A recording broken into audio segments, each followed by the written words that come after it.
தமிழ் மக்களுக்கு வணக்கம். கரூரில் நடந்த அந்த சம்பவம் குறித்து நம்ம நிறைய பேசிட்டோம். நிறைய வீடியோக்கள் நிறைய பேர் குடுத்துட்டாங்க, பேசிட்டாங்க. இதெல்லாம் இருக்கும் பொழுதும், விஜயுடைய ரசிகர்கள், அது மட்டும் இல்லாமல் விஜயுடைய கட்சியைச் சேர்ந்தவர்கள், அவர்கள் சில ஆதங்கங்கள் அவர்களுக்கே ஏற்படுத்தும் வண்ணம் இங்கே வந்து மீடியாக்கள்ல அதிகப்படியாக தாக்குதல்கள் நடந்து வருகின்றன. விஜயை குறிவைத்து, விஜயை மொத்தமாக விஜய் மீது இந்த பழியை போட வேண்டும் என்பதற்காக பல்வேறு விதமான தாக்குதல்கள் நடந்த வண்ணம் இருக்கின்றன. இதெல்லாம் திராவிட முன்னேற்றக் கழகம் செய்யக்கூடிய ஒன்றுதான். இது வரலாற்றில் அவர்கள் கடந்த காலங்களில் எடுத்து பார்த்தோம்னாக்க நிறைய செய்திருக்கிறார்கள் என்ற நிலையில் ஒரு சில விஷயங்களை இங்கே தெளிவுபடுத்தணும் அப்படின்றதுக்குத்தான் இந்த காணொளி. இதை உள்வாங்கிக் கொள்ள வேண்டும் நீங்கள் முழுவதுமாக. இதில் இருக்கக்கூடிய கேள்விகளை எல்லாம் நீங்கள் சந்தேகங்களாக உங்கள் மனதிற்குள் வைத்து, உங்களுக்கு என்ன தெரியும், உங்களுக்கு எத்தனையோ வீடியோக்கள், காணொளிகள், அங்கே என்ன நடந்தது, சம்பவம் எப்படி நடந்தது என்பது குறித்தெல்லாம் வந்து நிறைய காணொளிகள் வந்த வண்ணம் இருக்கின்றன. தொலைக்காட்சிகளில் பார்த்தீங்கன்னாக்க இட்டுக்கட்டி நிறைய விஷயங்களை வந்து அவங்க போட்டுக்கிட்டு இருக்காங்க. ஸோ இதெல்லாம் ஒரு பக்கம் இருக்கும் பொழுது, இந்த நான் சொல்லக்கூடிய விஷயங்களை நீங்கள் உங்கள் மனதில் பொருத்தி நீங்களே சிந்தியுங்கள் அப்படின்றதுக்கு தான் இந்த காணொளி. இதில் பார்த்தீங்கன்னா அந்த சம்பவம் நடந்தது. இந்த சம்பவம் வந்து செப்டம்பர் 27 அன்று மாலை 7 மணி வாக்கில் இந்த கூட்டத்துக்கு விஜய் வந்த பின்னர் இது நடந்தது அப்படின்னு சொல்லப்படுகிறது. அதில் பார்த்திங்கன்னா பலர் மயக்கம், சிலர் மரணம் அப்படின்ற ஒரு நிலை உருவாகிடுச்சு. அதற்கு முன்னர் 2 வாரங்களாக நீங்கள் என்ன நடந்ததுன்றதை பார்க்கணும். தமிழக அரசியலில் என்ன நடந்தது அப்படின்றதை நீங்கள் கூர்ந்து கவனிக்கணும். ஒரு சம்பவம் நடக்கிறது என்றால் அதை நோக்கி நம்ம வந்து என்னென்ன நடந்திருக்கிறது, அந்த சம்பவத்திற்கு முன்னரும் பின்னரும் என்ன நடந்திருக்கிறது அப்படின்றத நம்ம மனதில் எடுத்தோம்னாக்க நம்மால் வந்து தீர்க்கமான ஒரு முடிவுக்கு வர முடியும் அப்படின்றதுக்காகத்தான் இந்த காணொளி. அதனால் இதற்கு ஒரு 2 வாரங்கள் முன்னர் என்ன நடந்தது அப்படின்றத நம்ம கூர்ந்து பார்த்தோம்னாக்க, நடிகர் விஜய்க்கு வந்து தமிழ்நாட்டில் ஏகோபித்த ஆதரவு கிடைப்பதையும், அவர் போகிற இடத்துலலாம் அவருக்கு வரவேற்பும் ஆதரவு கிடைப்பதையும், காசு இல்லாமலேயே கூட்டம், அதாவது விஜய் என்பவர் ஒரு மிகப்பெரிய ஒரு திரை நட்சத்திரம், உச்ச நட்சத்திரமாக இருக்கக்கூடியவர். அவருக்கு இருக்கக்கூடிய அந்த திரை கவர்ச்சி இருக்கு இல்லையா, அது கட்சி தொண்டர்கள் என்பதனை கடந்து அவரை பார்க்க வரக்கூடியவர்கள், அவர்களுடைய ரசிகர்கள், அவரை பார்க்க வரக்கூடியவர்கள் என்று இருக்கக்கூடியவர்கள் அப்படின்னு சொல்லி கூட்டம் திரளுவது அப்படின்றது ரொம்ப ஈஸியாக நடக்கக்கூடியதாக இருந்திருக்கிறது.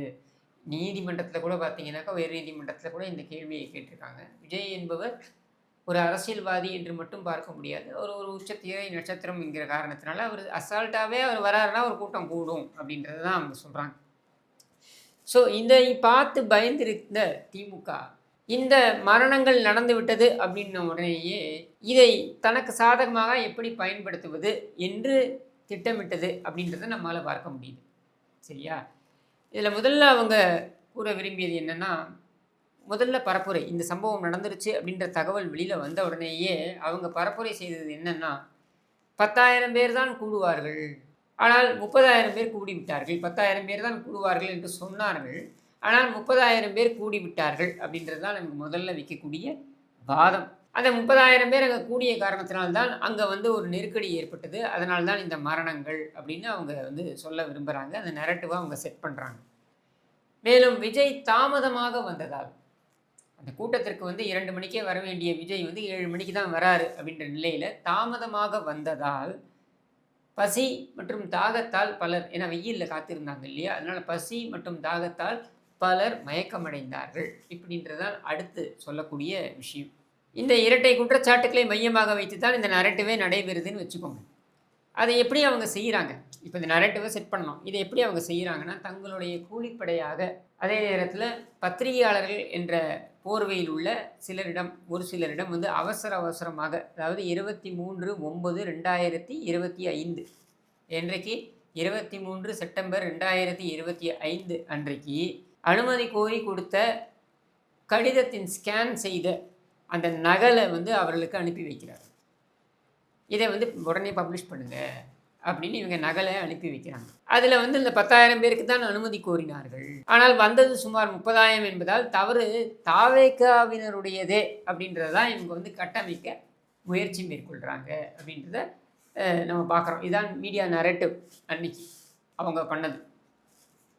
ஆனால் அந்த அவசரத்தில் இதை கொடுத்தாங்கல்ல, இந்த நகல் எடுத்து கொடுத்தாங்கல்ல, இந்த அவசரத்தில் பார்த்தீங்கன்னா அதில் மேலும் உள்ள சில கோரிக்கைகள், ஏன்னா அந்த கோரிக்கை வெறும் 10,000 பேர் மட்டும் வருவாங்கன்றது மட்டும் கோரிக்கை கிடையாது. மேலும் உள்ள பல கோரிக்கைகள் அதை அவங்க கவனிக்கலை கவனிக்காத மாதிரி நடிச்சிருக்காங்க. ஆனால் அந்த விஷயத்தை அவர்கள் பேசவில்லை என்றாலும் அவங்க வெளிப்படுத்தின அந்த நகலில் இதெல்லாம் இருக்குன்றதுனால நமக்கு தெரிய வந்தது. தாவேகா கேட்டது என்ன தெரியுமா? பெரிய மற்றும் 3 சாலைகள் சந்திக்கும் ஒரு பகுதியை தான் அவங்க கேட்குறாங்க. அங்கே முன்னர் பழைய பேருந்து நிலையம் இருந்தது. இன்றது மாற்றப்பட்டுள்ள நிலையில் மிகவும் வசதியான மற்றும் பல வகை கடைகள் உள்ள பகுதி.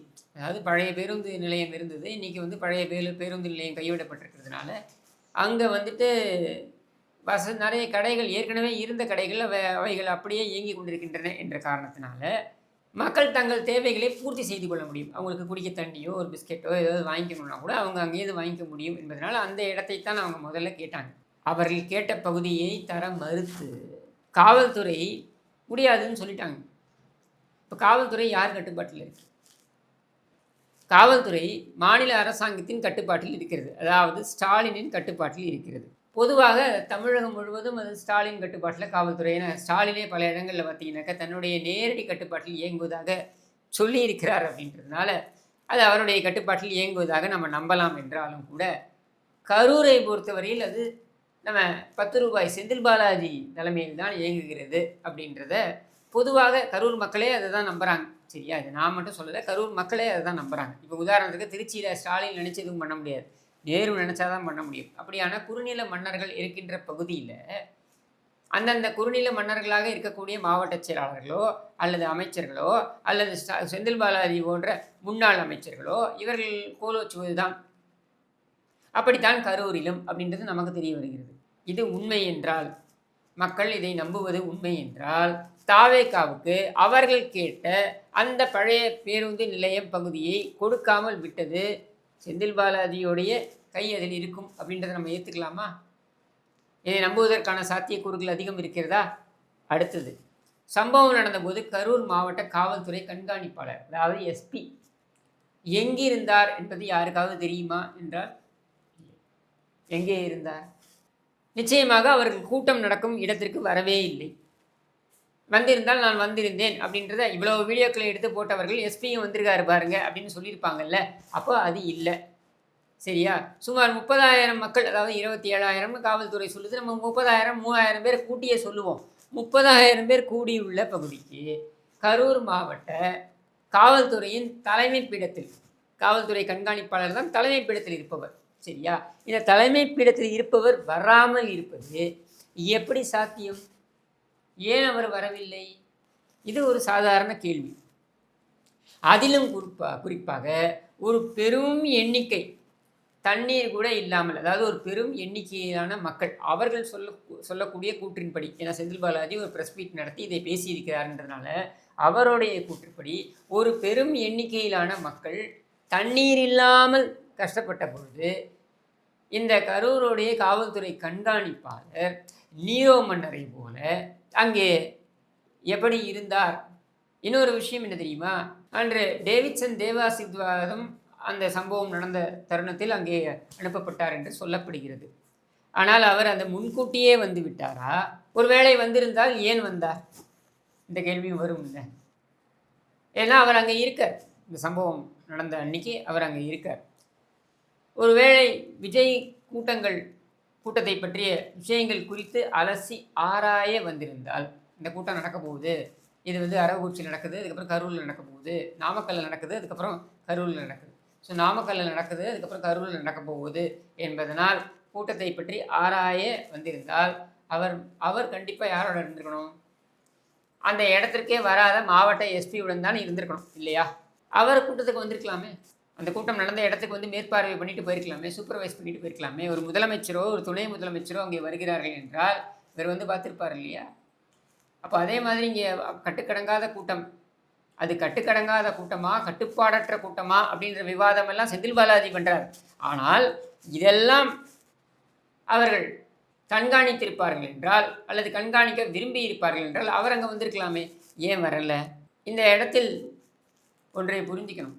தாவேகாவினர் அவங்க இப்போ தான் கட்சி தொடங்கி இருக்காங்க. அவங்களுக்கு வந்து அனுபவம் இல்லை அப்படின்ற காரணத்தினால ஒரு கூட்டத்தை எப்படி ஒருங்கிணைப்பது அப்படின்றதுல முழு அனுபவம் கிடையாது அப்படின்றதுனால சில தவறுகளை செய்திருக்கிறார்கள். அதில் ஒன்றும் மாற்று கருத்து கிடையாது. குறிப்பாக தாகம் தீர்க்க தண்ணீர் காத்திருக்கும் தொண்டர்களுக்கு உண்ணும் வகையில் ஏதேனும் ஏற்பாடு இதையெல்லாம் முழுமையாக செஞ்சுருக்காங்க. ஆனால் முழுமையாக செய்யலை. ஏதோ ஒரு இடத்துல செஞ்சுருக்காங்க. குறைந்தபட்சம் பிஸ்கெட்டு குடிநீர் என ஏதாவது ஏற்பாடு செஞ்சுருக்கலாம்.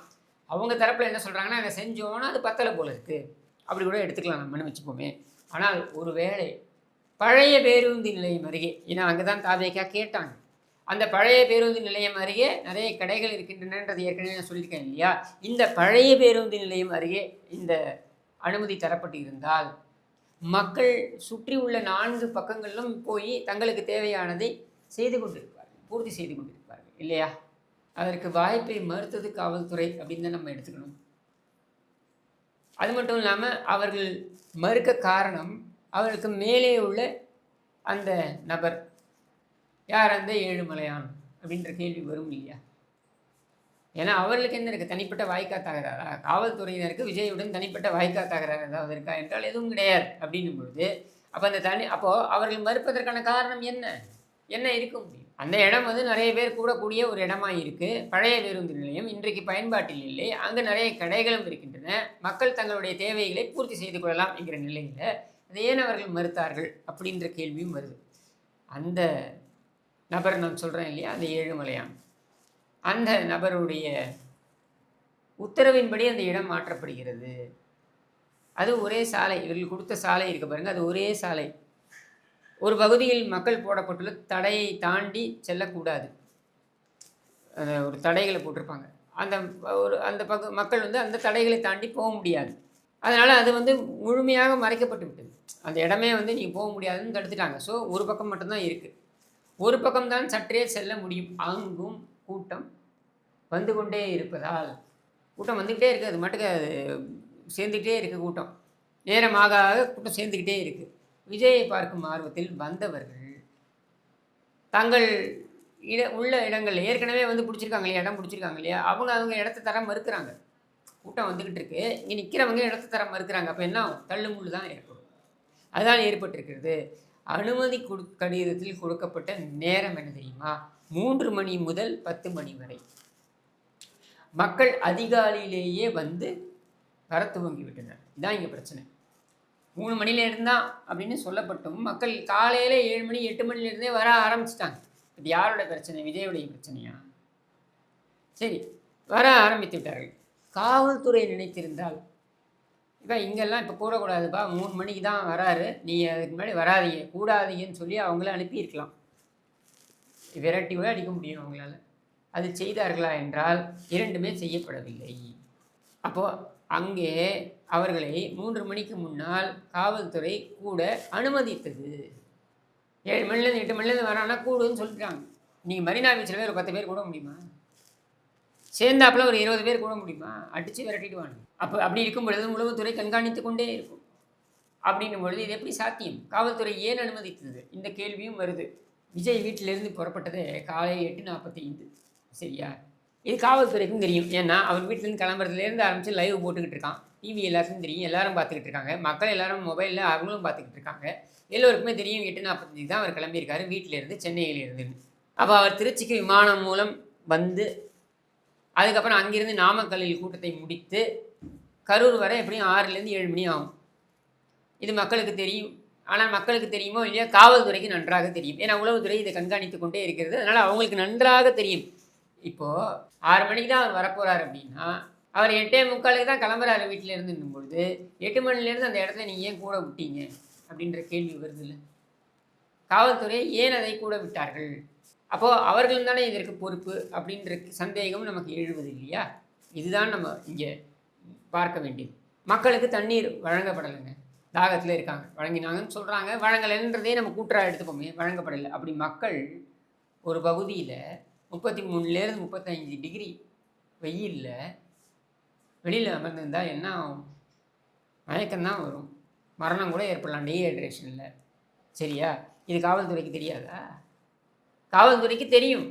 அங்கே ஏடிஜிபி டேவிட்சன் கொடுத்த புள்ளி விவரங்களை இதையும் நீங்கள் கூர்ந்து கவனிக்கணும். இந்த புள்ளி விவரங்களை மேற்கோள் காட்டித்தான், ஏன்னா இதை மேற்கோள் காட்டணும். அவர் என்ன சொல்கிறாருன்றதை மேற்கோள் காட்டணும். அவர் கொடுத்த புள்ளி விவரங்கள் எப்படி ஒவ்வொரு ஊரிலும் மயக்கம் நடந்து உள்ளது. விஜய் எங்கெல்லாம் கூட்டம் போட்டாரோ அங்கெல்லாம் மயக்கம் நடந்து உள்ளது. அவர் கொடுத்த விவரங்கள், அவர் ஆங்கிலத்தில் கொடுத்த அந்த ரிப்போர்ட் படி நான் அப்படியே படிக்கிறேன். என்ன சொல்கிறாருன்னா, multiple road accidents occurred in cities where Vijay campaigned, including கரூரில் 114 injuries, 114 injuries, விழுப்புரத்தில் 42 injuries, மதுரையில் 14 injuries, திருச்சிராப்பள்ளியில் திருச்சியில் 12 injuries, இன்சிடென்ட்ஸ் இன்க்ளூடிங் மோட்டார் சைக்கிளில் போய் விஜயோட வண்டியில் போய் மோதினாங்க தெரியுமா, அதையும் சேர்த்து சொல்கிறார். சரியா? அப்போது தொடர் அசம்பாவிதங்களை அறிந்தும் மேலும் அசம்பாவிதங்கள் நடக்க அனுமதித்தது யார்? உங்களுக்கு நல்லா தெரியுது, மக்கள் மயக்கம் அடைகிறாங்க அப்படின்னு சொல்லிட்டு. அப்படின்னும் பொழுது 8 மணிலேருந்து அவங்களை ஏன் அனுமதிச்சிங்க? அவர் 8:45 தான் அவர் வீட்டிலேருந்து கிளம்பியிருக்காரு. அங்கேருந்து திருச்சிக்கு ஃப்ளைட்டில் வரணும். திருச்சியிலேருந்து அவர் நாமக்கலுக்கு போகணும். நாமக்கல்லில் கூட்டத்தை முடிக்கணும். கூட்டத்தை முடிச்சுட்டு தான் அவர் கரூர் வர முடியும். அப்படின்னா உங்களுக்கு ட்ராவல் டைம்லேருந்து எல்லாமே தெரியும். நொடிக்கு நொடி அவர் என்ன செய்கிறார் என்பது உங்களுக்கு தெரியும். என்கிற நிலையில் ஏன் நீங்கள் மக்களை 3 மணிக்கு முன்னால் கூட அனுமதித்தீர்கள் அப்படின்றது கேள்வி. தாமதமாக போகிறது என்பது காவல்துறைக்கு நன்றாகவே தெரியும். அவர்கள் வெயிலில் அவதிப்படுவார்கள் என்பது காவல்துறைக்கு தெரியாதா?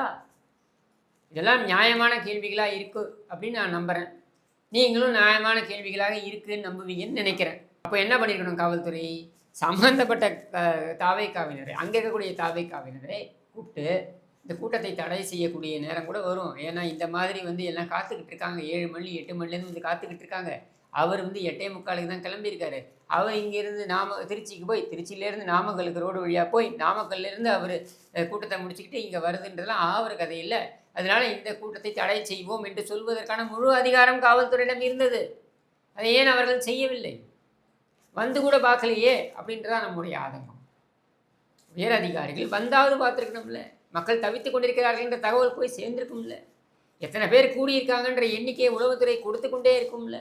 அப்படின்னும் பொழுது இதையும் கொடுத்துருப்பாங்கல்ல, இதையும் கவனத்தில் எடுத்திருப்பாங்கல்ல. அப்போ ஏன் அவங்க வரல? ஆனால் அந்த கூட்டம் நடக்க வேண்டும். அது குறுகலான பகுதியில் நடக்க வேண்டும்.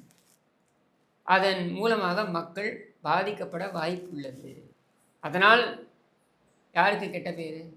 விஜய்க்கு கெட்ட பேர். அப்போ அதனால் வாய் மூடி இருந்தார்களா அப்படின்ற சந்தேகமும் வருது தானே. இதெல்லாம் நியாயமான சந்தேகங்கள். நான் கூறும் சதி இந்த அளவில் விஜய் பேர் கெடப்பட வேண்டும் என்பதற்காக நடத்தப்பட்டது. யாரும் கொல்லப்பட வேண்டும் என்பதற்காக நடத்தப்பட்டதாக நான் சொல்ல வரல. ஆனால் அவருடைய பேர் கெடட்டும், மக்கள் அவதிப்படட்டும், திட்டட்டும் விஜயை அப்படின்ற நினைப்பில் கூட அது நடந்திருக்கலாம். ஆனால் துரதிருஷ்டவசமாக என்ன ஆயிடுச்சு அப்படின்னா, அது மக்கள் இறந்து போகும் அளவிற்கு அது சென்று விட்டது அப்படின்றத நாம் பார்க்குறோம். ரொம்ப துரதிருஷ்டவசமான ஒரு விஷயம். இதுக்கு வெயில், தாகம், பசி இவை அனைத்துமே தவிர்த்து இருக்கலாம்ல. காவல்துறை நினைத்திருந்தால் தவிர்த்திருக்கலாம் அப்படின்றது தான் நாம் இங்கே சொல்லக்கூடியது. அதுவும் குறிப்பாக அனுபவமற்ற தாவேக்காவினரை சும்மா மிரட்டி பேசியிருக்கலாம். எல்லாத்தையும் உள்ளே போட்டுருவேன் அப்படின்னு மிரட்டி இருந்தால் கூட அவங்க பயந்துருப்பாங்க. பயந்து அந்த சூழ்நிலையை அப்படியே தவிர்த்திருக்கலாம். விஜய்க்கே தகவல் தெரிவித்து, இந்த பாருங்க இங்கே மக்கள்லாம் மயங்கி விழுந்துட்டுருக்காங்க, ஏன் இந்த மாதிரி பண்ணுறீங்க, நீங்கள் வரது தாமதமாகுது, அதனால் அவங்களுக்கெல்லாம் பாதிப்பு ஏற்படுது, என்ன மாதிரியான அசம்பாவிதம்லாம் ஏற்படலாம் என்று உஷாரப்படுத்தி இருக்கலாம். செய்தார்களா என்றால் செய்யவில்லை. மாறாக பொறுப்பில் இருக்க வேண்டிய எஸ்பி அந்த பகுதியில் எங்குமே தென்படவில்லை. டேவிட்சன் கரூரில் இருந்ததாக படுவதும் இதில் கவனிக்கத்தக்கது. அன்னைக்கு அவர் கரூரில் தான் இருந்திருக்கிறார் என்று கூறப்படுகிறது. அப்போ அவரும் வந்திருக்கணும். ஏடிஜிபியும் வரல, எஸ்பியும் வரல. இதில் செந்தில் பாலாஜியோடைய பங்களிப்பு என்னவாக இருக்க முடியும்? இங்கே நாம் அனுமானங்களுக்குள்ளே போகணும். இதுதான் அவர் செய்திருப்பார் அப்படின்னு நம்ம கருத்து சொல்ல முடியாது. பட் அனுமானங்களுக்குள்ளே போகணும். இதில் நம்ம உருவாக்கி கொள்ளக்கூடிய அனுமானங்கள் தான். ஒருவேளை டேவிட்சன் கரூரில் இருந்திருந்தால், இப்போ டேவிட்சன் தேவாசீர்வாதம் ஏடிஜிபி, அவர் கரூரில் இருக்காருனாக்கா அங்கே இருக்கக்கூடிய விவிஐபி யார்? இன்றைக்கி ஆளும் தரப்பில் இருக்கக்கூடிய விவிஐபி என்றால் நம்ம 10 ரூபாய் செந்தில் பாலாஜி தான். அப்போ அவர் பாலாஜியுடன் தான் இருந்திருக்க வேண்டும். எஸ்பியும் அவருடன் தான் இருந்திருக்க வேண்டும். அவ்வளவு பெரிய கூட்டம் தண்ணீர் கூட இல்லாமல் இருப்பது குறித்து மற்ற காவல்துறை அதிகாரிகள் எஸ்பிக்கு கூறியிருக்க மாட்டார்கள் என்பது நம்பத்தக்கக்கூடிய வாதமாக இருக்காது. அப்போது அதை நாமே புறம் தள்ளிடுவோம். கண்டிப்பாக எஸ்பிக்கு சொல்லியிருப்பாங்க, எங்கள் மக்கள்லாம் காத்துக்கிட்டு இருக்காங்க, ரொம்ப வெயிலில் நிற்கிறாங்க, தண்ணி இன்னி எதுவுமே இல்லை அப்படின்றத கண்டிப்பாக தெரிவிச்சிருப்பாங்க எஸ்பிக்கு. அப்படின்றது தான் நாம் நம்பக்கூடியதாக இருக்குது. ஏன்னா உளவுத்துறையோட வேலையே அதுதான். அடுக்கி விழுந்த விஷயத்தை கூட போய் சொல்லுவாங்க. இந்த மாதிரி நடந்துச்சு அப்படின்றத குறித்து எழுதி கொள்வார்கள், சொல்லுவார்கள். இதுதான் அங்கே இருக்குது. அப்போ அதையும் மீறி அவர் கவலை அடையவில்லை, கடைசி வரை வந்து பார்க்கவில்லை அப்படின்றத என்னன்னு எடுத்துக்கிறது? ஒன்றும் இல்லைங்க. டிஜிபி ஆஃபீஸ்க்கு பன்னீர்செல்வம் மேலே நான் வந்து ஒரு கம்ப்ளைண்ட் கொடுக்கறதுக்காக போகிறேன். அந்த புகார் கொடுக்கறதுக்காக போனதுக்கே பார்த்தீங்கன்னாக்கா 4 உளவுத்துறை அதிகாரிகள் வந்துட்டாங்க. பன்னீர்செல்வத்துக்கு எதிராக நீங்கள் கொடுக்குறீங்களா, முன்னாள் முதலமைச்சருக்கு எதிராக புகார் கொடுக்குறீங்களா அப்படின்றத தெரிந்து கொள்வதற்கு 4 உளவுத்துறை அதிகாரிகள் அங்கே வந்துட்டாங்க.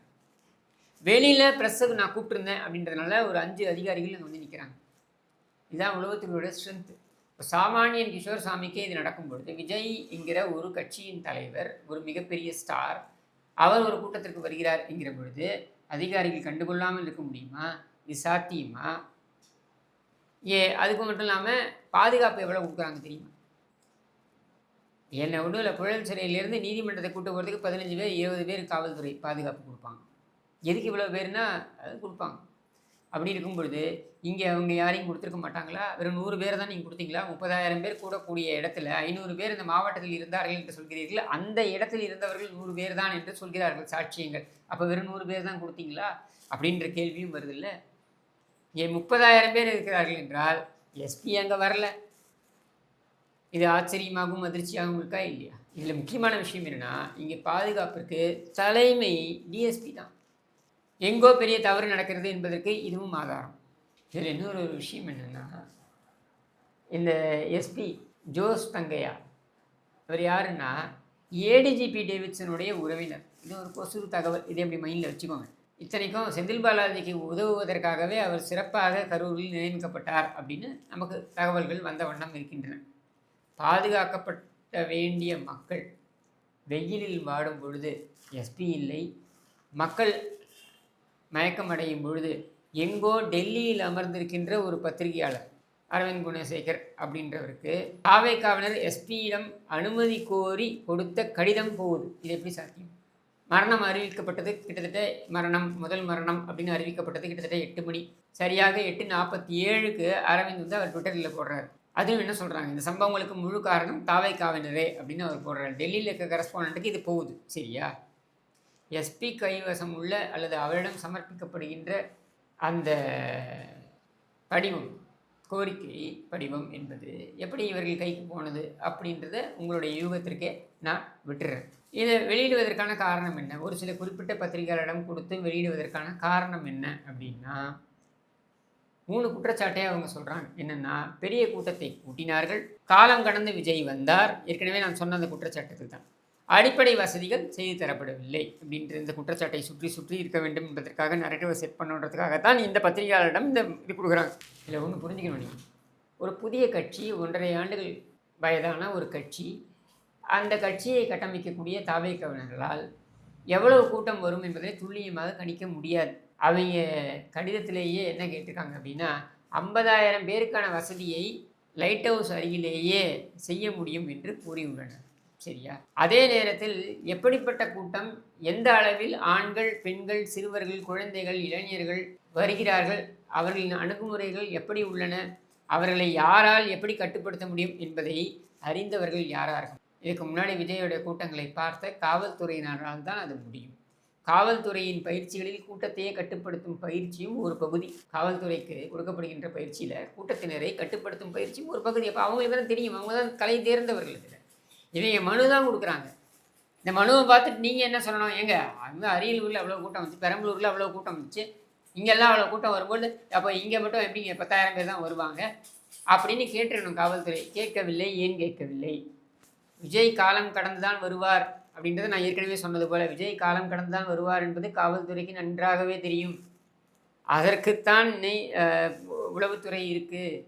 விஜய் எங்கே போகிறாரு, என்ன பண்ணுறாரு, அவர் வீட்டை விட்டு கிளம்புற சமயத்துலேருந்து பார்க்குறீங்க. நம்ம அவர் வீட்டிலேருந்து கேட்லேருந்து அவர் கார் வெளில வந்துச்சுன்னா பத்திரிகையாளர்கள்லேருந்து ஆரம்பித்து எல்லாரும் துரத்திட்டு வராங்க, உளவுத்துறையினரும் துரத்துவாங்க. சரியா? காவல்துறை நினைத்திருந்தால் 3-4 மணி அளவில் கூட அந்த கூட்டத்தை அப்புறப்படுத்தியிருக்கலாம். காவல்துறை நினைத்தால் அதை செய்திருக்கலாம். அல்லது விஜயுடன் அமைப்பாளர்களுடன் பேசி கூட்டத்தை ரத்து செய்திருக்கலாம். அதற்கான முழு அதிகாரமும் அவர்களுக்கு இருக்குது. இதை இப்படியெல்லாம் செய்யலாம் என முடிவெடுக்க வேண்டிய எஸ்பி அங்கே இல்லை அப்படின்றது தான் இங்கே நம்ம குறிப்பிட வேண்டிய விஷயமாக இருக்குது. தண்ணீர், சிற்றுண்டி, பிஸ்கட் ஏற்பாடுகளை ஒரு இக்கட்டான சூழ்நிலையில் காவல்துறையே செய்ய முடியும். பல முறை செய்துள்ளனர். செய்வதற்கான சூழ்நிலையை நிகழ்ச்சி அமைப்பாளரிடம் பேசி உருவாக்கவும் முடியும். காவல்துறை நினைச்சா செய்ய முடியும். உதாரணத்திற்கு சீமான் வீட்டை முற்றுகையிடுகிறேன்னு வந்தாங்க. யாருன்னா இந்த இவங்க திருமுருகன் காந்தியுடைய ஆட்கள், அப்புறம் வேறு சில இந்த ஈவேராவுடைய அந்த இயக்கங்கள்லாம் வந்தாங்க. அவங்களுக்கெல்லாம் பார்த்தீங்கன்னாக்கா ஃபுல் மீல்ஸே வாங்கி கொடுத்தாங்க காவல்துறை. ஸோ காவல்துறை நினைத்தா அதை செய்ய முடியும். அந்த காஸ்ட், அந்த பில்லிங்கை வந்து அவங்க பேரில் போட்டுருவாங்க. யார்? அந்த விழா நிகழ்ச்சி நடத்தினவர்கள் பேரில் போட முடியும். அதை ஏன் இவர்கள் செய்யவில்லை? போதிய அனுபவம் இந்த அமைப்பாளர்களுக்கு இல்லைன்னு காவல்துறைக்கு தெரியும். மக்கள் மீது உண்மையிலேயே அக்கறை இருந்தால் காவல்துறையை அதை செய்திருக்கலாம். அனுபவ ரீதியில் ஆலோசனை வழங்குவது தான் காவல்துறையுடைய வேலை. அதை காவல்துறை செய்யலை. இவை எதையும் செய்யாமல் அசம்பாவிதம் துவங்கிய அடுத்த நிமிடம் இந்த பத்திரிகையாளர்களுக்கு இந்த நகல்களை கொண்டு போய் கொடுத்ததை மட்டும்தான் முதற்கண் வேலையாக இவர்கள் செய்திருக்கிறார்கள். ஒரு மோசமான சூழ்நிலையை வாய்மூடி இருந்து உருவாக்கிவிட்டு பின்னர் தாவேக்காவினரை குற்றம் சாட்ட டெல்லியில் உள்ள பத்திரிகையாளர்களை துணைக்கு அழைப்பது கயமையின் உச்சம். சரியா? இதை இவர்கள் செய்திருக்கிறார்கள். இது நடந்த விதம் அவர்களின் சதித்திட்டத்தையே நமக்கு காட்டுகிறது. இதைத்தான் சதித்திட்டம் நம்ம சொல்கிறோம். சரியா? பத்திரிகையாளருக்கு அந்த கடிதத்தை அனுப்பிய நபர் தான் இந்த சதித்திட்டத்தை தீட்டியவர் அல்லது அதில் பெரும் பங்கு வகித்தவர் என்றும் கூட நாம் நம்பலாம். இந்த நபருக்கு இது இப்படி நடக்க வேண்டும் என்ற கற்பனை இருந்துள்ளது. இதுதான் நம்ம யோசிக்க வேண்டியது. கண்டிப்பாக அவர் யோசிச்சிருக்கணும். இதுனா இப்படி செஞ்சால் விஜய்க்கு கெட்ட பேர் வரும் அப்படின்னு யோசிச்சிருக்கணும். யோசிச்சு தான் செஞ்சுருக்காங்க. சரியா? இல்லைனா மக்கள் செத்து கொண்டிருக்கிறார்கள் என்கிற பொழுது அவசரமாக இந்த கோரிக்கை மனுவை கொண்டு போய் பத்திரிகையாளரிடம் கொடுக்க வேண்டிய அவசியம் என்ன? அது அடுத்த நாள் கூட கொடுத்துருக்கலாம். 8 மணிக்கு நடக்குதுன்னா 8:15 இவங்க கொண்டு கொடுக்குறாங்கன்னா என்ன அர்த்தம்? அவங்களுக்கு விஜய் மேலே பழியை சுமத்தணும் அப்படின்றது தான் நோக்கமாக இருந்திருக்கிறது. இந்த சதித்திட்டம் மக்கள் கஷ்டப்பட்டு விஜயை திட்டினால் போதும். மக்கள் கஷ்டப்படணும், விஜயை திட்டணும். அதற்கு பிறகு வரும் கூட்டங்களை நாமே மக்களின் கருத்துக்களின் அடிப்படையில் தடுத்து விடலாம். ஒரு கருத்தியல் உருவடலாம் விஜய் கூட்டத்தில் மாதிரி ஆயிடுச்சு அப்படின்னா யாரும் போகாதீங்க அப்படின்னு தடுத்திடலாம் அப்படின்ற ஒரு நப்பாசியில் தான் இந்த சதித்திட்டம் போடப்பட்டது. விஜய் கூட்டத்துக்கு போனால் பிரச்சனை வரும் என்பதனை உருவாக்க வேண்டும் என்ற கருத்தியலை உருவாக்க வேண்டும் என்பதற்காகத்தான் இது நடந்திருக்கலாம் அப்படின்ற அனுமானம் நமக்கு வருது இல்லையா? அதைத்தான் நான் இங்கே பதிவு பண்ணணும்னு நினைக்கிறேன். ஆனால் இது இவ்வளோ விபரீதமாகும், 41 பேர் செத்து போவாங்க அப்படின்ற எதிர்பார்ப்பு யாருக்குமே இருந்திருக்காது. பிரச்சனை வரப்போகிறதும் தெரிஞ்சிருக்கலாம். ஆனால் அந்த பிரச்சனை இவ்வளோ பெரிய விபரீதமாகும்ன்றது யாருக்கும் தெரிஞ்சிருக்காது. அப்போ இந்த விபரீதம் நடந்துருச்சுன்னு உடனே அதை மேலும் தங்களுக்கு சாதகமாக எப்படி பயன்படுத்தி கொள்ளலாம் என்று தான் இவர்கள் முனைந்தார்கள். அப்படின்றதற்கான அடிப்படை அந்த எண்ண ஓட்டங்களை பார்க்கும் பொழுது, இல்லை அவர்கள் செய்கின்ற விஷயங்களை பார்க்கும் பொழுது அதற்கான முகாந்திரங்கள் இருப்பதாகத்தான் நான் நினைக்கிறேன். சரியா? எது உண்மை என்றாலும் ஏதோ ஒரு அடிப்படை சதி அது நடந்திருக்கிறது உண்மை. சதி இல்லாமல் இது நடந்திருக்காதுங்க, வாய்ப்பே கிடையாதுங்க. அந்த அடிப்படையில் விஜயின் பேரை கெடுக்கும் முயற்சி என்பதை நம்மளால் அதுதான் நோக்கமாக இருந்திருக்கு. 41 பேர் இறந்து போவாங்கன்னு அவங்க எதிர்பார்த்துருக்க மாட்டாங்க. 41 பேர் இறந்து போனது அப்படின்றது துரதிருஷ்டமாக நடந்து விட்ட விஷயம் என்றாலும் கூட இவர்களுடைய உண்மையான எதிர்பார்ப்பு அங்கே பிரச்சனைகள் ஏற்பட வேண்டும் என்பது அப்படின்றத நம்ம புரிஞ்சிக்க முடியுது. மரணங்கள் ஏற்பட்டுச்சுன்னு அவங்க திட்டங்கள் மாறுது. உடனே அவங்க பிளானை மாற்றுறாங்க. இத்தோட விஜய் கதை முடிந்தது அப்படின்ற முடிவுக்கு இவங்க வராங்க. அதனால தான் அவசரமாக பத்திரிகையாளர்களை வைத்து ஒரு மிகப்பெரிய ஒரு கட்டமைக்கிறாங்க, நரேட்டிவை கட்டமைக்கிறாங்க. இன்னி வரைக்கும் பத்திரிகையாளர்களை வைத்து அதை செய்து கொண்டிருக்கிறார்கள். சாமானிய மக்கள் பேசுவதை விட இந்த பத்திரிகையாளர்களை இதை பற்றி பேசுவது அதிகமாக இருப்பதற்கு காரணம், விஜய் மீது வன்மத்தை கக்குவதற்கு காரணம் இதுவாகத்தான் இருக்க முடியும். கள்ளக்குறிச்சி கள்ளச்சாராயத்திற்கு கொஞ்சமும் கவலை இல்லாமல் செல்வதை தவிர்த்த முதல்வரும், ஊரிலேயே அன்று இல்லாமல் துபாயில் இருந்த துணை முதல்வரும் ஓடோடி வருகிறார்கள். சரியா? 3 மணிக்கு 30 பிணங்களை வரிசைப்படுத்தி மலர் வளையம் வைத்து, அதாவது நள்ளிரவு 3 மணிக்கு 30 பிணங்களை வரிசைப்படுத்தி மலர் வளையம் வைத்து 10 லட்சம் நிவாரணம் அறிவித்து ஒரு நபர் விசாரணை ஆணையத்தையும் முதல்வர் அறிவித்தார். இதுக்கான அவசியம் என்ன? அவசரம் என்ன என்பதை விட அவசியம் என்ன? அதில் ஒரு பெரிய சந்தேகம் நமக்கு இருக்குது. கரூர் மருத்துவக் கல்லூரி மருத்துவமனையில் இருப்பவை பார்த்தீங்கன்னாக்க போஸ்ட்மார்ட்டம் செய்ய 3 அறைகள் தான் இருக்குது. போஸ்ட்மார்ட்டம் செய்ய 3 to 4 மணி நேரம் ஆகும். அதிவேகமாக செய்தால் கூட 2 மணி நேரம் ஆகும் குறைந்தபட்சம். அப்போ கரூரில் 3-4 மருத்துவர்களே உடற்கூறு ஆய்வை செய்யும் தகுதி படைத்தவர்கள். அவற்றை முழுமையாக வீடியோ எடுக்க வேண்டும் என்கிறது முந்தைய தீர்ப்புகள். சரியா? இதை வீடியோ எடுக்க முடியாதுன்னு கூட வச்சுப்போம். ஏன்னா விலக்கு கொடுக்கப்படுகிறது. 8 மணிக்கு சடலங்கள் வர துவங்கின. அப்போதே உடற்கூறு ஆய்வுகள் துவங்கியதாக எடுத்துக்கொள்வோம். அப்படி எடுத்தால் கூட அதிவேகமாக 2 மணி நேரத்தில் செய்வதாகவே வைத்துக்கொள்வோம். 10 மணி அளவில் 3 உடல்கள் முடியும். 12 மணி அளவில் 6லிருந்து 7ன்னு வச்சுப்போம். 6ன்னு வச்சுப்போம். 2 மணி அளவில் 9 சடலங்களுக்கு உடற்கூறு ஆய்வுகளை நடத்தி இருக்க முடியும். சரியா? சுமார் 3 மணி அளவில் 30 உடல்களை வெள்ளை துணி போர்த்தப்பட்டு வெளியே வைக்கப்பட்டிருக்க முதல்வர் 30 சடலங்களுக்கு அஞ்சலி செலுத்தினார். இது எப்படி சாத்தியம்? ஒருவேளை 5 அறைகளை உபயோகித்து 5 உடற்கூறு ஆய்வு பயிற்சி பெற்ற மருத்துவர்கள் வந்திருந்தால் கூட 15 சடலங்களை தான் நீ செஞ்சிருக்க முடியும். ஆனால் இங்கே எப்படி இது சாத்தியமானது அப்படின்றத அவங்க சொல்லணும். இவர்கள் காட்டிய அவசரத்தில் தாவேக்காவினரை குற்றம் சுமத்தும் வேகம் இருந்தது என்பதே உண்மை. ஒரு நீண்ட இந்த காணொளியை உண்மைகளை ஆணித்தரவாக கூற வேண்டும் என்ற எண்ணத்தில் தான் இதை நான் இந்த காணொளி கொண்டு வரேன். இந்த சதிகார கும்பலை இதற்கப்புறமாவது நீங்கள் யோசித்து நான் சொன்ன விஷயங்களை எல்லாம் மனதில் அசை போட்டு பார்த்து அதற்கப்புறம் ஒரு முடிவுக்கு வாருங்கள். நான் இவர்கள்தான் குற்றம் செய்திருப்பார்கள், அவர்கள் குற்றம் செய்திருப்பார்கள்னு சொல்லலை, அனுமானங்களின் அடிப்படையில் சொல்கிறேன். இதெல்லாம் ஏன் இருக்கக்கூடாது, இதெல்லாம் ஏன் விவாதிக்கப்படக்கூடாது? இன்றைக்கி பயப்படுறாங்க, யாரை கேட்டாலும் பயப்படுறாங்க. நான் போய் சொல்கிறதுக்கே பயப்படுறாங்க. ஐயோ இந்த டாபிக் பற்றி பேச வேண்டாங்க, ஏன்னா பேசினா நம்மளை தூக்கி ஜெயிலில் போட்டுருவாங்க அப்படின்ட்டு. அப்போது அந்த அளவுக்கு ஒரு 41 பேர் இறந்து போயிருக்காங்க. ஒரு மிகப்பெரிய அளவில் ஒரு கேட்டாஸ்ட்ரோஃப்ன்ட்டு சொல்லக்கூடிய அளவுக்கு ஒன்று நடந்திருக்கிறது. ஆனால் அதை பற்றி பேசக்கூடாதுன்னா எப்படி?